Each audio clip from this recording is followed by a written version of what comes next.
রাজ্যে এসআইআর ঘোষণা হওয়ার পর থেকে আজ থেকে কলকাতায় শুরু হলো বিএলওদের ট্রেনিং।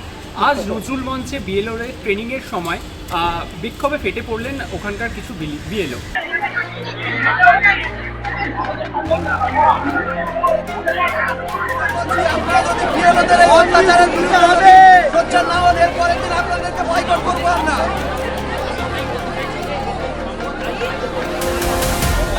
আমরা কাজ করে যাই, কিন্তু এখানে অ্যাপ্লিকেশন দিয়েছে অল বিএলও, কারণ নাম দেয়নি। আমি যে এটা কার কিছুই প্রমাণ নেই। গতকাল একটা চিঠি অফিসিয়ালি সেন্ট্রাল নির্বাচন কমিশনকে পাঠানো হয়েছে। সেই চিঠির বয়ান কি ছিল সেটা মিডিয়াকে দেখানো হোক। সেই চিঠিতে আমরা সই করে জানিয়ে দেবো, তাহলে আমাদের দেওয়া হোক। ওনারা যে রিকোয়েস্ট করেছে সেই ম্যাটারটা সবাই জেনে গেল। আমরা চাইছি যে যেকোনো একটা, হয় আমরা স্কুল করব, স্কুলের কাজ করব যেরকম যাই, অথবা আমাদের যদি কাজটা দিতেই হয় আমরা কাজটা করতে চাই। যেহেতু একটা দায়িত্বপূর্ণ কাজ আমাদের দেওয়া হয়েছে, আমরা করতে চাই, তাহলে আমাদের একটা অন ডিউটি দেওয়া হোক, যাতে স্কুলের কাজটা সুষ্ঠুভাবে হয়, আমরা এই কাজটা সুষ্ঠুভাবে করতে চাই। তাদের দাবি একসাথে দুটি কাজ করা অসম্ভব।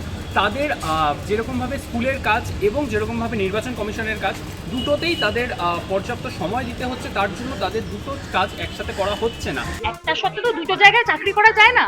আমরা যেখানে চাকরি করতে যাই সেখানে যেতে আমাদের 2, 2.5, 3 ঘন্টা সময় লাগে। সেখান থেকে আমরা বাড়ি ফিরি 6টা, 6:30, 7টা বাজে।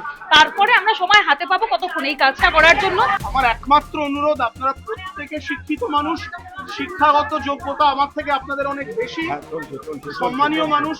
দয়া করে এমন কোনো পরিস্থিতি তৈরি করবেন না যে পরিস্থিতিটা সবার ক্ষেত্রেই খুব অসম্মানজনক হবে। তাদের দাবি তাদের স্কুলের যেই সময়, সেই সময়ের মধ্যে তাদেরকে অ্যাটেন্ডেন্স দিতে হবে, এবং না হলে তারা কিছুতেই এই কাজ করবে না। আজ এই বিএলওদের যেই প্রশিক্ষণ ছিল, সেই প্রশিক্ষণের পরেই তারা বিক্ষোভে ফেটে পড়েছে। স্কুল অন ডিউটি চাই, তাহলে কাজ করা সম্ভব নয়। আমরা চাইছি রিটেন অন ডিউটির অর্ডার আমাদের দেওয়া হোক, যাতে আমরা সুষ্ঠুভাবে বিএলওর কাজটা করতে পারি। নিরাপত্তা দেখুন, সন্ধ্যের পর করতে গেলে তো নিরাপত্তা জানেনই তো, নিরাপত্তার ব্যাপারটা কি সাংঘাতিক জায়গায় গেছে এখন। তো নিরাপত্তা যদি আমরা সন্ধ্যের পর আমাদের অজানা অচেনা লোকের বাড়িতে যেতে হয় সন্ধ্যের পর, রাত্রি 9টার পর, তো সেই ক্ষেত্রে তো নিরাপত্তা একটা বিষয়। দ্বিতীয় হচ্ছে সবাইয়ের বক্তব্য শুনতে হবে না। এসআইআর নিয়ে এখন শাসক বিরোধী তরজা তুঙ্গে। এই সময় বিএলওদের এই সমস্যা, সেটা কিভাবে মেটায় নির্বাচন কমিশন, সেটাই এখন দেখার। দৈনিক স্টেটসম্যানের জন্য শুভম।